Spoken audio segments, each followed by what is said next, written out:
依家每逢禮拜六、禮拜日，成班香港人湧上深圳、廣州去飲茶，以為平靚正，但你知唔知自己吞落肚嘅蝦餃燒賣，隨時係喺冰箱擺咗大半年，甚至成1年嘅僵屍點心？唔好以為我嚇你，好多人北上飲茶，貪佢夠大件，擺盤夠靚，點知一咬落去，啲肉霉嘅，蝦仁冇味嘅，連個皮都爛溶溶。呢啲全部都係工廠流水線做出來嘅預製菜。不過廣州政府今次真係頂唔順啦，終於出咗一招史無前例嘅狠招，正式立法整頓呢個早茶亂象。呢個叫《廣州早茶傳承保護規定》嘅新政策喺2026年初正式公布，並喺同年度嘅5月1日開始全面強制執行。新規定入面清清楚楚寫明，以後凡係用傳統方式即場製作嘅早茶點心，由做起嗰一刻計到上台俾客人食，絕對唔可以超過24個鐘頭，而且茶樓必須清清楚楚標明邊啲係即包即蒸，邊啲係工廠預製菜。如果濫收茶位費或者用預製菜冒充新鮮手作，最高可以罰成5萬蚊人民幣。今次呢個新規簡直係震撼成個飲食界，亦都係我哋班中意北上嘆茶嘅香港人嘅超級大福音。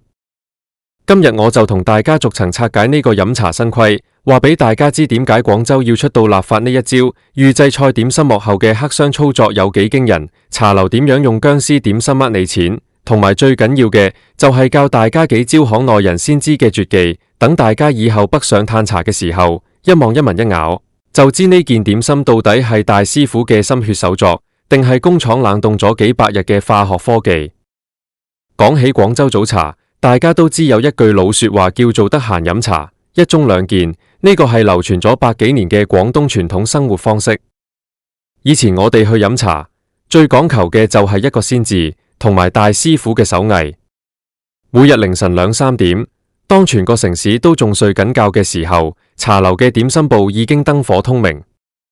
師傅們要即時開粉、搓皮、剁肉、包餡，到咗清晨5、6點，第一爐熱辣辣、冒晒白煙嘅點心出爐，街坊老友記陸續入座，沖壺普洱，慢慢嘆，呢啲先叫做真正嘅煙火氣。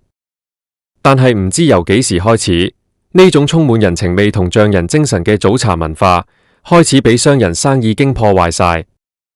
隨着內地餐飲業流行所謂嘅標準化、規模化，預製菜呢個詞語就橫空出世。咩叫預製菜？簡單啲講，就係工廠預先做好、封裝好、冷凍好嘅成品或者半成品。呢股風氣吹得好犀利，由普通嘅快餐店、連鎖外賣，慢慢滲透入去最講究新鮮手工嘅茶樓點心。依家大灣區好多大牌子嘅茶樓或者新開嘅網紅店，佢哋嘅廚房裏面竟然係無點心師傅嘅。你冇聽錯，成間茶樓嘅點心部可能只得好少人，甚至只得2、3個根本唔識包蝦餃嘅廚工。咁佢哋點樣應付成千上萬個蝦？靠嘅就係廚房入面成排嘅大型微波爐、蒸櫃，仲有堆滿晒成個冷凍庫嘅紙皮箱。箱入面裝住嘅就係由大型中央工廠批量生產嘅雪藏點心。呢啲點心喺工廠嘅流水線上，由機器倒模咁做出來，1分鐘可以出幾百隻。做好之後，立刻放入零下18度嘅冷凍庫裏面急速冷凍，然後透過物流車送到去廣州、深圳或者各個城市嘅茶樓。當你上到去，坐低或單點個豉汁排骨、鳳爪或者流沙包，廚工收到單就去冰箱拿1包出嚟，撕開條膠帶，放落個蒸籠度，開大個火蒸佢5到10分鐘。甚至有啲更誇張，直接用微波爐叮熱，裝模作樣擺個精緻嘅瓷碟，就當係新鮮出爐嘅點心端到你面前。你以為你食緊嘅係大師傅嘅深工藝，其實你食緊嘅只係幾個月前，甚至1年前喺某個工業園區出產嘅微波食品。有內地記者做過深入調查，爆出咗預製菜點心嘅黑箱內幕，真係睇到人毛骨悚然。大家平時最中意點嘅醬汁蒸鳳爪，工廠為咗追求效率同減低成本，會大量收購啲雪藏咗好耐嘅雞腳。呢啲雞腳可能喺冷凍庫放咗好長日子，肉質已經變晒。工廠會用高壓鍋將佢哋煮爛，然後加入大量嘅添加劑、色素、味精，仲有厚厚嘅生粉芡，將啲雞腳包裹得密密實實。最後用濃烈嘅化學醬汁去蓋過陣雪藏錘。當呢啲鳳爪送到茶樓蒸熱之後，你食落去覺得好惹味，好軟腍，其實你吞緊嘅全部都係調味劑同化學防腐劑。仲有飲茶必點嘅四大天王之首水晶蝦餃王。手作蝦餃非常考功夫，個皮要用呈面同生粉按特定比例，用滾水熟皮，然後趁熱搓圓，再用刀批出一塊薄到透光但又有韌度嘅圓皮。包嘅時候，師傅要用手指推出至少12個折，咁樣隻蝦餃蒸出來先會好似一隻梳子咁靚，仲要保證入面有湯汁，皮唔會爛。但係預製菜嘅蝦餃，個皮全部係機器壓出來，為了防止喺雪藏同運送途中破裂，工廠會喺麵粉入面加入大量嘅改良劑同變性澱粉，所以你成日食到一啲蝦餃，個皮厚到好似食緊啫喱或者軟膠咁，完全無粉香，一咬開，入面隻蝦一係霉嘅，一係就用化學藥水浸到異常爽脆，完全無蝦嘅鮮甜味。呢啲就係典型嘅機器預製菜。最令人難以接受嘅係，呢啲預製點心嘅保質期長到嚇死人。喺零下18度嘅環境入面，好多工廠標明保質期有9個月，甚至有啲長達12個月，即係整整一整年。所以行內人稱之為僵屍點心。你想象下，你今日滿心歡喜，滿頭大汗排隊排咗成個鐘，入到去茶樓，滿心期待食一餐地道嘅廣州早茶，結果人哋送上嚟嘅係一隻喺雪櫃底住咗一整年，來自2025年甚至更早時間嘅僵屍蝦餃，你話氣唔氣人？既然預製菜咁差，點解啲茶樓仲要爭住用？答案好簡單，就係一個字：錢。對於一間茶樓來講，最大嘅開支無非就係租金同人工。一個有10幾20年經驗、手藝精湛嘅點心大師傅，月薪起碼要1萬幾千甚至2萬蚊人民幣，而且一個師傅1小時最多包得嗰100幾十隻蝦餃。如果一間大茶樓要應付早市幾百張台，點心部起碼要請10個8個師傅，每個月淨係薪金開支都幾十萬。但係如果轉用預製菜，情況就完全唔同啦。茶樓根本唔需要請高薪嘅師傅，只需要用幾千蚊請幾個最底層嘅打雜或者阿姨，負責開火、撕包裝袋同洗碟就搞掂。而且預製菜嘅成本低到你無法想象。喺批發市場或者電商平台上，一籠3隻嘅工廠預製蝦餃，批發價可能只要1蚊到2蚊人民幣，一籠鳳爪可能只要2、3蚊。茶樓轉手賣俾你，收你20幾、30幾蚊一籠，扣除包裝同水電，利潤高達幾倍。除咗賺到盡之外，用預製菜仲可以做到出菜快同零浪費。手作點心講求即點即蒸，如果某一日落大雨少咗客，預先準備好嘅新鮮肉餡同皮就會變壞，造成嚴重虧損。但用預製菜就完全冇呢個煩惱，今日少人飲茶，就拿少幾包出來叮，今日突然爆棚，就開大個雪櫃瘋狂拿出來蒸，完全唔使驚供不應求或者浪費食材。正因為呢種暴利同便利，預製菜喺過去幾年迅速吞噬咗廣州同深圳嘅早茶市場。有統計數據顯示，喺新政策出台之前，廣東地區有部分連鎖茶樓，佢哋嘅點心預製率竟然高達70%到80%，即係話你叫滿一枱10款點心，裏面有8款都係工廠貨，得返1、2款可能係炒粉麵或者白灼菜心係廚房師傅炒出來嘅。長此下去，呢種代表住嶺南文化精髓嘅早茶手藝，就會面臨徹底失傳嘅危機。後生仔見到做點心咁辛苦，人工又俾工廠打低，邊個仲願意花幾年、10幾年時間去學揉麵、去學捏接？大家都去工廠做操作工算啦。廣州作為食在廣州嘅發源地，班老廣老友記對於食係最執着、最挑剔嘅。佢哋每日朝早風雨不改去飲茶，將呢個當成生活嘅精神寄託。當發現自己交緊高昂嘅茶位費，食落肚嘅卻係一堆毫無靈魂、充滿科技與狠活嘅工業製品時，民間嘅怨氣就越來越大。好多老街坊開始投訴，話依家啲茶樓越來越難食，味道千篇一律，完全冇咗以前細個嗰陣時嘅味道。面對呢種嚴重破壞城市文化名片、侵害消費者權益嘅行為，廣州政府終於出手啦。今次佢哋唔係好似以前咁出份不具法律約束力嘅倡議書或者行業指引，而係動用咗地方立法權，直接通過咗呢部《廣州早茶傳承保護規定》。呢個舉動喺全國餐飲界來講，都可以話係開創先河。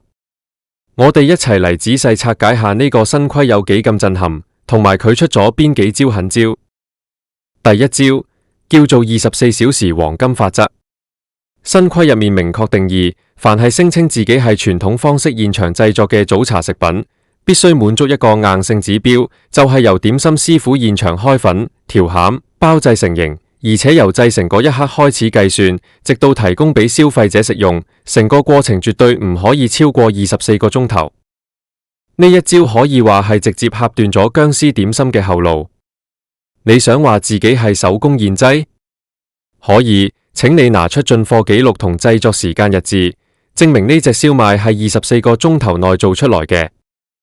如果你係從工廠運嚟，擺咗幾個月嘅雪藏貨，你咁貼現製個標籤，一經查獲，對唔住，罰款起步。第二招亦都係對消費者最有用嘅一招，叫做明碼標標籤，剝奪欺瞞權。新規強制規定，所有茶樓無論規模大小，必須喺菜單、點餐小程序或者店面顯眼地方，清清楚楚標明每一款點心到底係現場即製定係預製菜。呢個就將選擇權完全交返俾消費者。政府嘅態度好明確，我唔係一刀切禁止預製菜，畢竟預製菜有佢嘅市場，有些人貪平求快，唔介意食工廠貨 ，OK， 冇問題。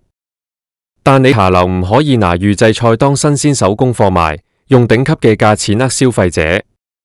如果你用預製菜，你就要寫明本產品為預製加工，而且價錢一定要相應調低。你想賣30蚊一籠嘅高昂價錢，咁你就必須請師傅喺後面即包即蒸，咁樣一來，市場就會自然分流。第三招就係全面封殺濫收茶位費。大家平時去飲茶，一坐低，服務員第一句實問你飲咩茶，然後每位收你幾蚊到10幾蚊嘅茶位費。以前好多茶樓呢個茶位費收得好不明不白。有啲甚至無論你飲唔飲茶都強制要收，而且俾啲質素極差、成股草青味嘅茶葉你。新規定針對呢點做出咗嚴格規範，要求茶樓如果收取茶位費，就必須提供相應價值嘅服務同茶葉，並且要準備至少幾款唔同檔次嘅茶葉俾客人自由選擇。更重要嘅係，如果消費者明確表示唔需要茶水服務，茶樓係不可以強制收取呢筆費用嘅。而且新規大力鼓勵茶樓設立透明廚房或者明檔廚房，即係好似依家好多新式餐廳咁，用一大塊透明玻璃將點心部隔開，俾所有食客親眼睇住幾位點心師傅喺入面搓皮、包燒賣、拉腸粉。你咁開明檔，客人才有信心，呢個先係最好嘅招牌。為咗確保呢部法規唔會變成一張廢紙，廣州執法部門今次係玩真嘅。新政在5月1日實施之後，執法組隨即在全廣州展開咗大規模嘅突擊檢查。佢哋唔係只睇你張菜單，而係直接衝入茶樓嘅後廚，叫負責人打開冷凍庫，逐個紙皮箱去對庫存明細，睇下有冇未申報嘅工廠預製點心。同時，佢哋仲會調取茶樓點心部嘅員工名冊同打卡記錄。你想話自己係純手工現做？好啊。你全場有幾百個客，但點心部名冊上竟然只得一個正式師傅，你當個師傅有3頭6臂，1秒鐘可以包10隻蝦餃咩？一對數據就知道你有冇講大話。根據新規，如果有茶樓違反規定，用預製菜去冒充新鮮手作，或者未有履行主動告知嘅義務，一經定罪，最高可以被判罰款5萬蚊人民幣。對於一間中小型茶樓來講，5萬蚊絕對唔係一個細數目，分分鐘係佢哋半個月嘅純利。喺呢種高壓整頓之下，廣州嘅餐飲業依家正經歷緊一場大洗牌。好多以前靠工廠貨濫竽充數嘅無良茶樓，依家客到紛紛改菜單，一係趕快將預製點心嘅價錢砍掉一半，一係就逼住重金去聘請返點心師傅返嚟坐鎮，重新擔起現場手工製作嘅大旗。講到呢度，作為經常北上消費嘅香港人，我哋應該點樣自保？雖然政府依家大力整頓，但上有政策，下有對策。深圳或者廣州部分地區可能仲有啲漏網之魚，或者有些無良商家想搏一搏，繼續用僵屍點心來呃我哋香港人。畢竟我哋上去人生路不熟，飲完茶拍拍屁股就返香港，佢哋最中意恰我哋。所以我今日一定要傳授大家3招行內人先知嘅真假點心識別術，學識呢3招，你以後去到任何一間茶樓，一望一聞一咬，啲預製菜點心即刻原形不露。第一招叫做看外形與擺盤，純手工做嘅點心，因為係由人手一隻一隻包出來嘅，就算係同一個大師傅做，每一隻點心嘅大小、形狀、折紋都一定會有極其細微嘅差別。你留意下個蝦餃，如果3隻或者4隻蝦餃，每一隻嘅形狀都略有不同，有的圓少少，有的扁少少，上面的折紋有的深，有的淺，數量亦都未必完全一樣。而且擺喺蒸籠入面嘅姿勢好自然，呢個9成9係人工手作貨。相反，如果個籠一打開，你發現入面幾隻蝦餃或者燒賣，形狀完美到好似用到毛刻出來咁，大小一模一樣，連個折紋嘅深度、間距、歪斜角度都精準到好似用油標卡尺量過咁，呢個絕對係工廠機器生產嘅預製菜，因為只有機器流水線，先可以做到如此毫無瑕疵嘅複製品。再者，大家可以睇睇個蒸籠同點心下面塊墊底紙，手工點心係包好之後，直接放落去墊底紙度去蒸嘅，蒸完出來，點心嘅底部會自然同筷子有少少黏連，甚至會有1-2滴天然嘅湯汁滲出來，弄濕筷子。而預製菜點心呢，因為係喺工廠預先蒸熟或者冷凍好嘅，運到茶樓之後再2次加熱。茶樓嘅廚工往往係急急忙忙從塑膠袋拿出來擺落個籠度，所以你成日會見到預製點心嘅底部同墊底紙非常之分離，甚至筷子乾巴巴嘅，一點水分都冇。或者更差嘅情況係，因為反覆冷凍解凍，點心底部嘅皮已經爛溶溶，黏實晒筷子，一夾就穿底，啲肉汁流到周圍係，呢啲都係雪藏預製菜嘅鐵證。第二招叫做聞香氣與察色澤。新鮮做好嘅點心，一掀開個蒸籠蓋，湧上嚟嘅應該係一陣非常自然、淡淡嘅食材清香。例如燒賣，你應該會聞到新鮮豬肉嘅鮮香同香菇嘅幽香；蝦餃應該係一陣淡淡嘅麵粉甜香同鮮蝦味。呢種香氣係溫和嘅，唔會好刺鼻。但係預製菜點心，因為經過長時間嘅雪藏，食材本身嘅天然香氣早已揮發殆盡。工廠為了掩蓋呢種雪藏味，會在調味嘅時候加入大量嘅香精、味精同極濃嘅香料。所以如果個籠一打開，一陣濃烈到有些假，甚至有些攻鼻嘅香氣撲面而來，例如好重嘅死鹹豉油味，或者極度濃郁嘅化學雞精味，你就要打個問號啦。另外要睇色澤，新鮮手作嘅點心，顏色通常比較自然溫潤，例如牛肉球，新鮮牛肉做出來蒸熟，顏色應該係帶點深褐或者暗紅，表面睇得到有蔥花、陳皮碎嘅顆粒感。但工廠預製嘅牛肉球，為了讓賣相好睇、保質期長，會加入護色劑和大量澱粉，蒸出來嘅顏色往往呈現一種不自然嘅粉紅色或者死灰色，表面光滑到好似一個乒乓波咁，完全無牛肉纖維嘅質感。一睇就知加入咗好多化學嘢。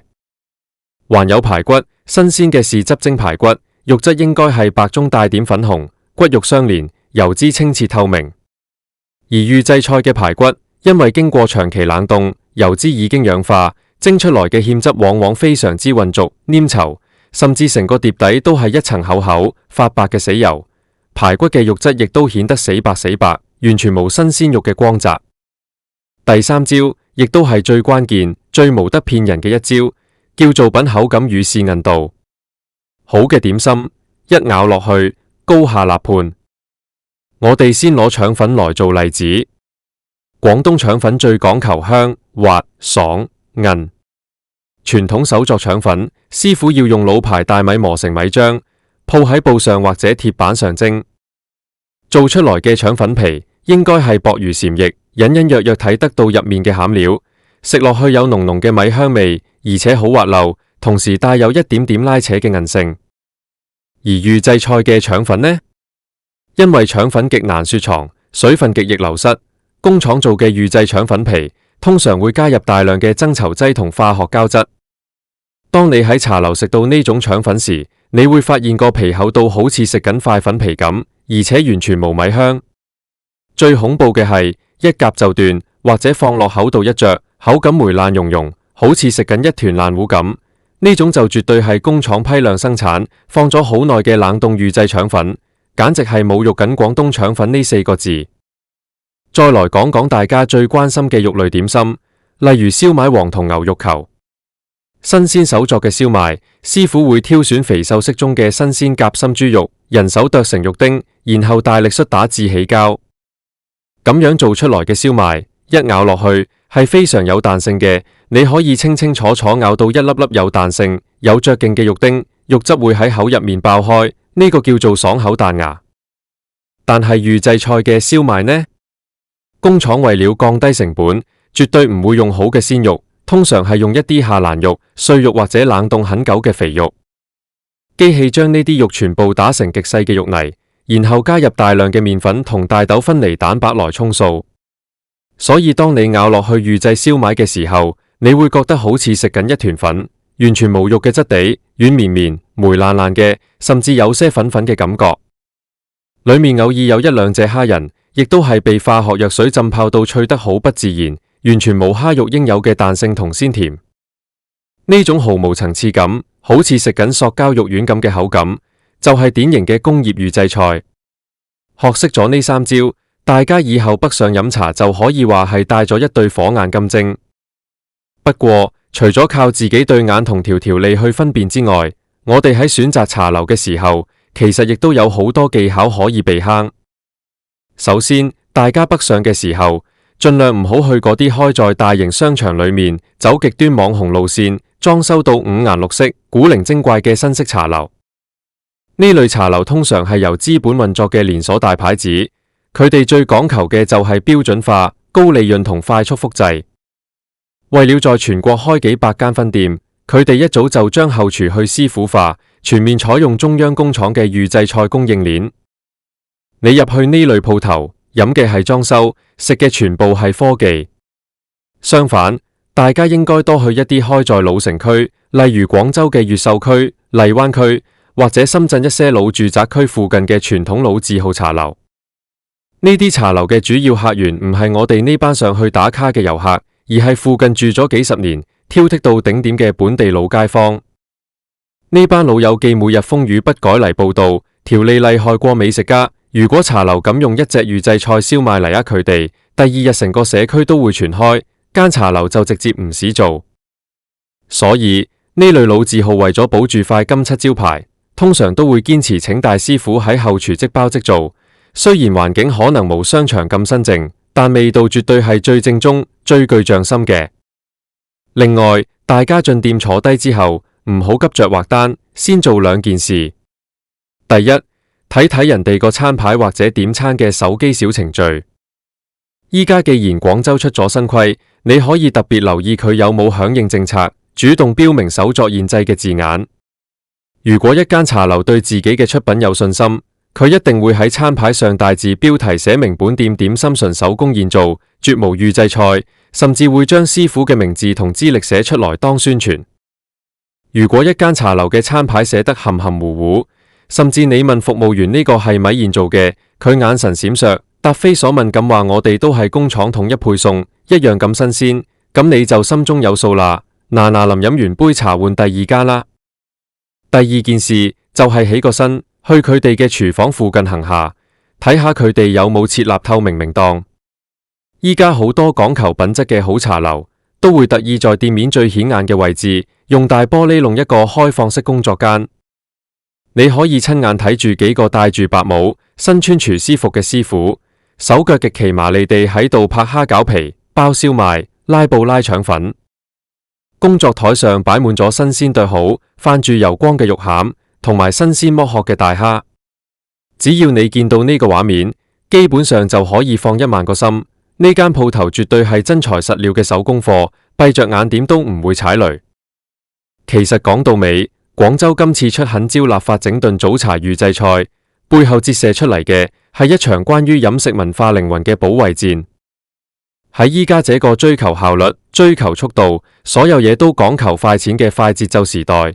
標準化嘅工廠預製菜確實為餐飲老闆帶來咗天文數字嘅財富，亦都滿足咗快餐文化嘅需求。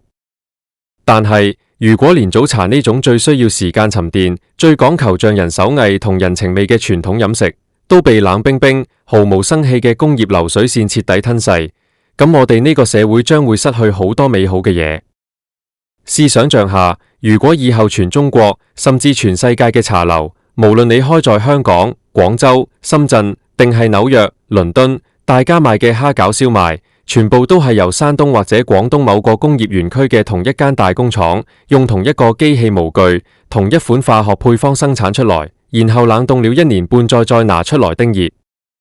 咁樣一來，食嘢仲有咩樂趣可言？食在廣州呢4個字仲有咩含金量？早茶就唔再係一種文化，而僅僅變成了一種填飽肚嘅化學飼料。幸好，廣州政府今次在2026年初及時敲響咗警鐘，用法律嘅武器去保護呢個百年的非物質文化遺產。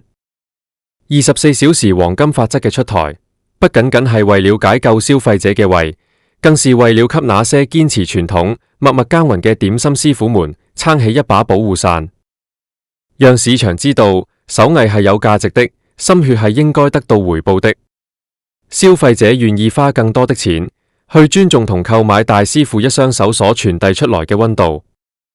我哋班香港人北上消費，貪嘅確實係內地嘅消費物價相對便宜，但平得嚟，我哋亦都追求品質同健康。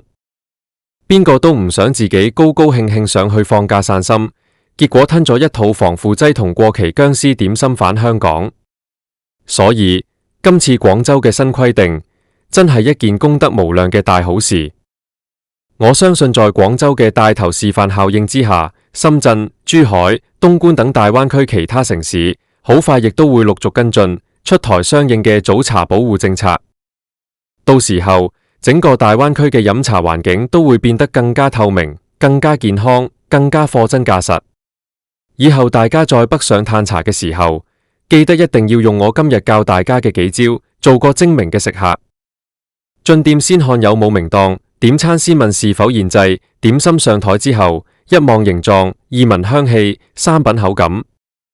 如果發現貨不對辦，係預製菜卻收手工價，唔好吞聲忍氣。依家內地嘅消費者投訴機制非常完善，你可以立刻拍照留底，直接向當地嘅市場監管部門舉報，等呢些無良商家嘗嘗最高5萬蚊罰款嘅滋味。